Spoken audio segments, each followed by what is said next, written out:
All right, good morning, everybody. I'm Brian Faith of QuickLogic. Well, it's great to be presenting with you guys today. Joining me is Tim Sachs, our CTO and Senior VP of Engineering.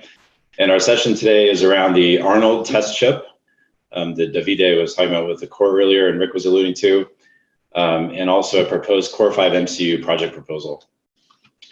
Before we jump into that, though, I'd like to share a journey that we took as a company from resistance to open source to actually adopting open source and contributing to open source. And Rick knows this very well, as many people on the call, that we looked at this for quite some time before we jumped into it, and just wanted to share our journey as a company getting into that. So for those of you not familiar, QuickLogic is a fabless semiconductor company.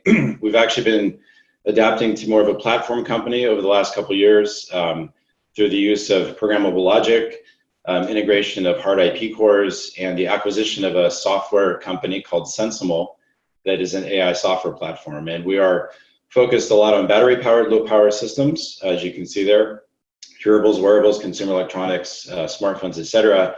And our value proposition is that we enable more compute at the edge and the endpoint through those different technologies. And so being in the programmable logic business for 30 years, it's actually an interesting trivia question. 60 companies have come and gone in that time period for programmable logic. And there were so many innovative architectures, great products, great ideas. A lot of companies had silicon on the shelf, but why did so many of these companies fail in the last 30 years? And almost every one can be pointed back to challenges with software, believe it or not. And so for those companies like QuickLogic that had robust software, we basically viewed this opportunity as a walled garden. People get used to the software, they get familiar with it, they don't want to change, and so they use our devices and it just perpetuates. And so we have that nice walled garden. And that's great for the last 30 years. But I think, as I alluded to in a blog earlier, times are changing and we need to change with that. So we took a somewhat random path to get into this open source community and get to that point of adoption. And it started actually with us having some conversations with folks up at University of Toronto, where VTR and VPR was started. And that eventually, it was a trade show actually. Tim Ansel of Google stopped by about 2 years ago and he said, hey, we're doing this great stuff with open source tooling and FPGAs, why don't you join and see what we can do? And we basically said, you know, that's interesting, but why would I want to break up my walled garden? No, thank you. And that was about 2 years ago. And then we launched our embedded FPGA IP licensing initiative, and we were over in Europe actually, and we met with Frank at a trade show, Frank of ETH in Zurich, and we talked about how might we collaborate together with RIP and what they were doing at ETH in Zurich with the pulp cores. And what that led to is our our donating of the embedded FPGA, one instance of that, to the ETH Zurich folks to do Arnold, which is the chip that integrates the embedded FPGA and one of the cores that Davide was talking about earlier. And so that came out, and that started to open our eyes a little bit more into what this open source could be. Through a lot of the work that DARPA is doing with open source, and Andreas Olafsson, we got connected with Pierre Emmanuel and Shifan Tong of University of Utah, and they were looking at how they could work with FPGA companies to bring production quality devices into the open source tooling supported domain. And so we started some things with them. And then sure enough, for sort of full circle, you know, Tim Ansel comes back and says, hey, you really should do something here. Why don't you see for yourself with an event what this community is about? It's not just the hackers, it's hackers and a lot more than that. And so Tim and I got on a plane and we flew off to France to the FOSSI Foundation OR conference about a year or so ago. And that really sort of set off this chain of events of us really saying, you know what, it's ready for prime time, the quality of results is there, it's time for us to jump into this. And so that was sort of the 1 year journey from resistance to adoption, and we took that leap of faith, and we launched the QuickLogic Open Reconfigurable Computing Initiative, or QORC for short, where we are actually actively collaborating, and we are releasing device level information, architecture information into the community that's long been held confidential by every FPGA company. And so what that enables is the community to develop fully open source development tools for the FPGAs and the embedded FPGA technology that we have. And that's full RTL to bitstream support. So there's no holding back. Complete architecture and timing is out there in the public domain. No need to reverse engineer anything anymore. It's out there. And that really disrupts the programmable logic status quo. I think at least one other FPGA company is now opening up a little bit and saying that they have community board support. But really our view is that it's not just about community board support and putting things on your website. It's about putting information into the community that has been held captive so that people can build better tools. And that was our desired result. We worked with Google and Antmicro on this because they're very familiar with the open source tooling, taking our architecture information and moving it out into that open domain. So that really changes the paradigm, I think, for users of FPGA technology, be it discrete FPGAs or embedded FPGA IP. And we are fully committed to this moving forward. So through that work with Antmicro and Google, we now have support with Zephyr and SymbiFlow on our devices, some of which are discrete FPGAs, some of which are embedded FPGA embedded in an ARM microcontroller. And so that's all out. That was released in June after nearly 9 months to a year of development. We launched development kits with crowd supply, so we can get that out, and all the hardware files are out there in the open as well, so people can take that and run with their own, or they can buy from crowd supply in a campaign. We joined Chips Alliance, which is about a lot of open source tooling and IP cores, and we joined them about a month ago, and then we joined Open Hardware a few weeks ago, just to really underscore our commitment to the open source community. And that's a really short journey, but I think it's an important context that companies are willing to move into the open source domain and put the information out there, because I think as we dug into it, we could really see that there's a lot of persistence and passion. There's been a lot of tool improvements already, basically from companies not releasing information. These smart people did it on their own. But I think it's so much more efficient and effective if companies are putting information out there. It makes it much easier for people to actually figure out how to make the software tools even better. They are ready for prime time. We're using them ourselves now. And I can see that there's a point in the not so distant future that this is actually going to become the norm. It's not going to be the exception anymore. And for those of you who like schematics and techie things here, I thought about putting a picture of the Borg, but I thought this is better. This is resistance is futile. So people either need to get on board or they're going to get left behind in this whole open source hardware domain. So that is our short journey. Now I'd like to kick it over to Tim, who's going to talk more about the actual, excuse me, the test chip and then the Core 5 MCU project proposal. Great, thank you, Brian. Could we go to the next slide? So as you know, the Core 5 family of RISC-V cores, the initial contribution came from the open source cores from the ETHZ Pulp platform, which are very popular and they're adopted by a number of industry people. And the Open Hardware Group's now the official committer for these repositories. So the one we're particularly interested in is the one that was called RISC-V. It's now CVE4, which is embedded 32-bit 4-stage. And the reason why we're interested in that is because we're focused on the MCU class things, the low power endpoints that would go into IoT, because that's a place where we think our technology is particularly appropriate. Next slide, please. So the Open Hardware Group has a BHAG, a big, hairy, audacious goal, and that's to have production-ready deep submicron SoCs using their cores, running on evaluation boards, running Linux or Zephyr. And our goal is to tape out a Core 5 MCU class SoC in Q1 of 2021, which is an aggressive goal for sure. And the reason for doing this is that, engineers are by nature conservative, and they need to use something before they'll trust it. So it's, trust but verify, as Reagan used to say. And so having evaluation boards with cores on them is a good way to get familiar with that. And the Open Hardware Group is proposing to build thousands of these boards, small thousands of these, to get them out into people's hands so they can explore the software and make sure the core works the way they would like it to. And we thought this was a great opportunity to combine that with our eFPGA, so we can build a board that has both a RISC-V core in it and the eFPGA in it, so that people can explore not only the advantages of the RISC-V cores, but the advantages of combining them with an eFPGA. Next slide, please. So the ETH Zurich Arnold test chip was our first try at that. Yeah, Arnold, because we're from California, obviously. And if you notice in this chip, what we did was, or what David actually did, was he took the hardware accelerators out of the normal pulpissimo and replaced them with the eFPGA. And one thing you'll notice is that the eFPGA displaces the RISC-V core from the center, and the eFPGA goes in the center. And that's not because it's the most important thing. The eFPGA is pretty useless without the RISC core. But it does have a very interesting role in managing data. So there's multiple modes that you might want to use the eFPGA in.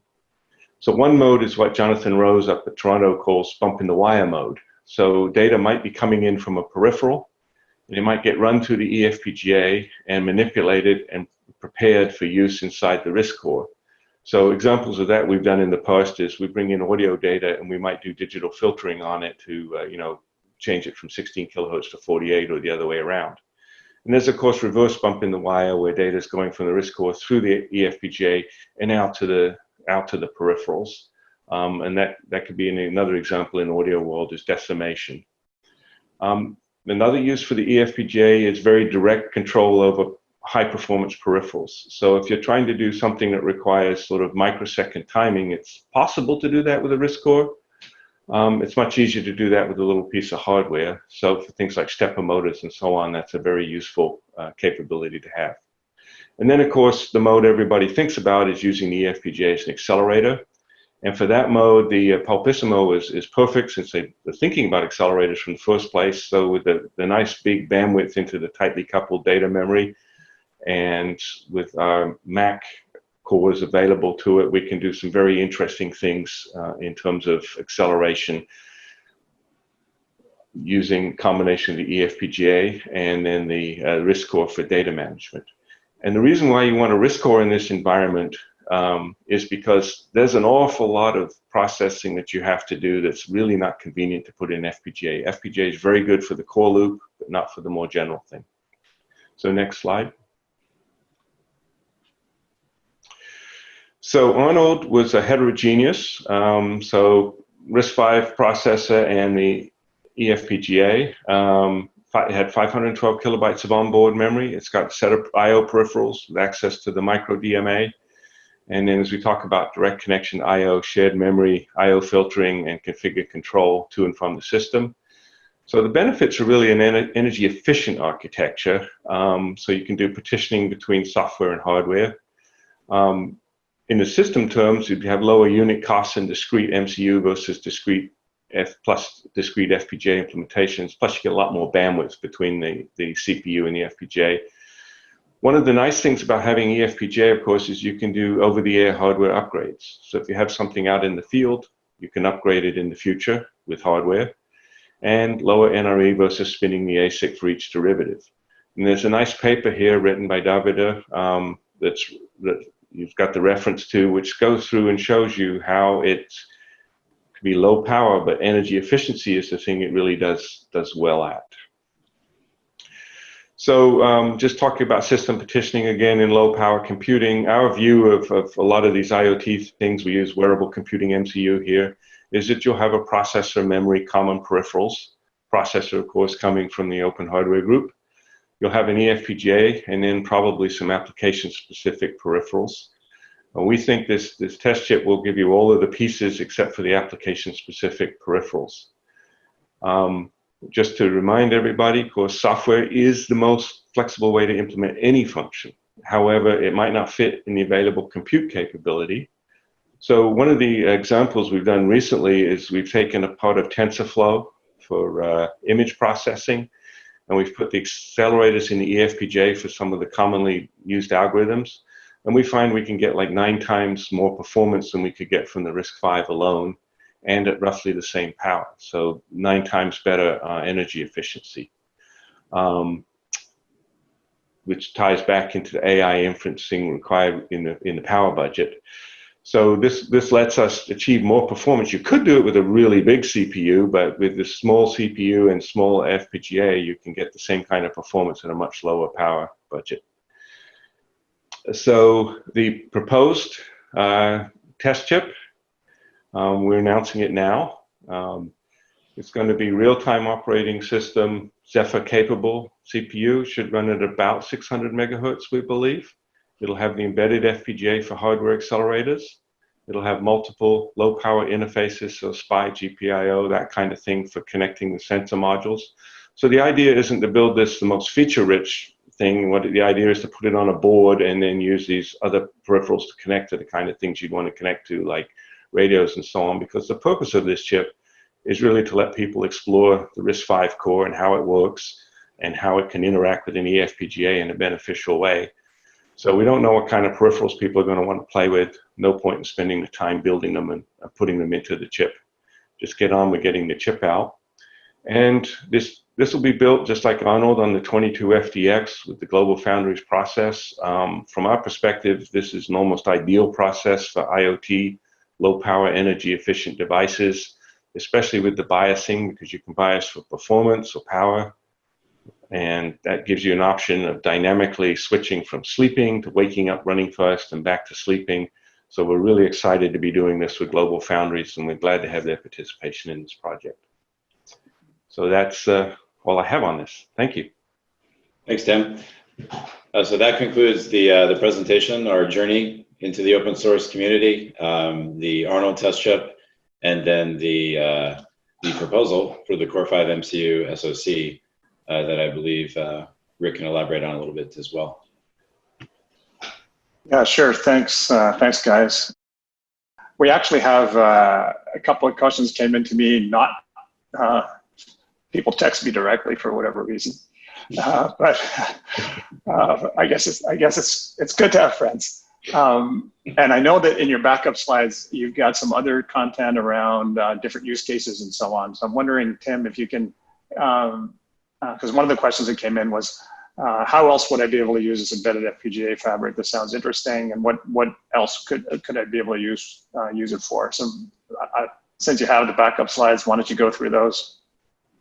Okay.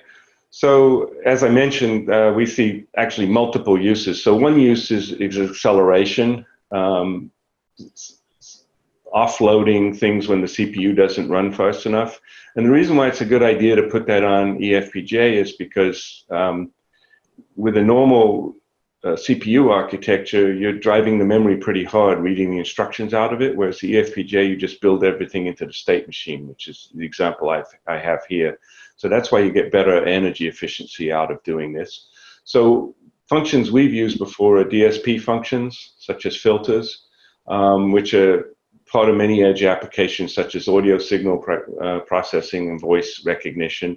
And yes, you can run those on the CPU, or you can just offload them onto the eFPGA and use the CPU for something that's a little more challenging, like the actual voice recognition part of the problem, which frees up MIPS to do other things. Next slide.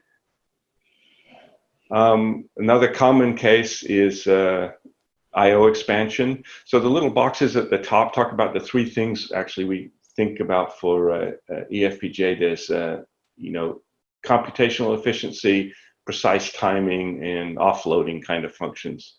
So if you choosing the right specification and combination of peripherals can be challenging for chip developers, not such a problem for the chip user. But what eFPGA lets you do is add in a new peripheral, which is actually great for the test chips we're kind of building, because now if you say, oh, I don't really want I to S, I want some other weird thing, well, even simple thing, you can pop it in the eFPGA and add that new function. And it turns out, especially in IoT, that people are interfacing to a lot of things that don't have standard interfaces on. So it's convenient to have the eFPGA to access those things. Next slide. Real-time I/O control, so I talked about that. There's a lot of things where you need fairly precise timing, where trying to get the timing right in software is really difficult, or consumes a lot of MIPS, whereas if you just offload it to an eFPGA, it can loaf along at a few megahertz and do very precise timing on things. So you see that for things like PWMs or motor controller kind of applications. I think there's one more slide. I know, yes, the common one, the hardware offload accelerator. So again, we've shown this with TensorFlow, offloading the core algorithms, which are the convolution functions. We can get significant performance improvements. So you can use that either to drop your power or to increase your performance. So those are the two sides of the energy efficient computation, right? You can use the eFPGA either to run faster or to run at the same speed at lower power. I think those are the common use cases for eFPGA. Is there another one, Brian? No, that was it. Yeah. All right, great. Thanks, Tim. So as I mentioned earlier, the hardware task group, which is chaired by Hugh Paul-Smith and co-chaired by Tim Sachs from QuickLogic, who you just heard from. And Hugh will be leading the hands-on session in the afternoon after the lunch break. But the hardware task group is going to be putting forward this project proposal in the coming weeks for acceptance within as an official project within the Open Hardware Group. And clearly there's lots of work to be done here, not the least of which is locking down the definition of the device that the candidate block diagram is shown here. Clearly there will be lots of work to do that integration. The team at CMC, where Hugh is, will be doing the physical design and back end into the 22FDX node at Global. We're going to need to define the boards that we're going to supply into the ecosystem. As Tim mentioned, we'll be producing, the way that we talk about this is, and the arrangement that we have with Global is, we'll be producing more than 1,000, less than 10,000 of these chips and boards. So a good quantity to be able to seed the market. You'll hear about the tool chain and IDE work that's coming and the talks this afternoon that will be supported around this, both in the FPGA version that we'll be playing with today in the hands-on session, and then ultimately this, this hardened SoC in 22FDX. So it's a pretty cool and ambitious project, and we welcome any and all interested participants who want to engage in this. We think we've got a cool combination of features and functions that we're integrating, and will really enable a whole different adoption of open source IP as a result. Thanks, guys. Thank you. Thank you.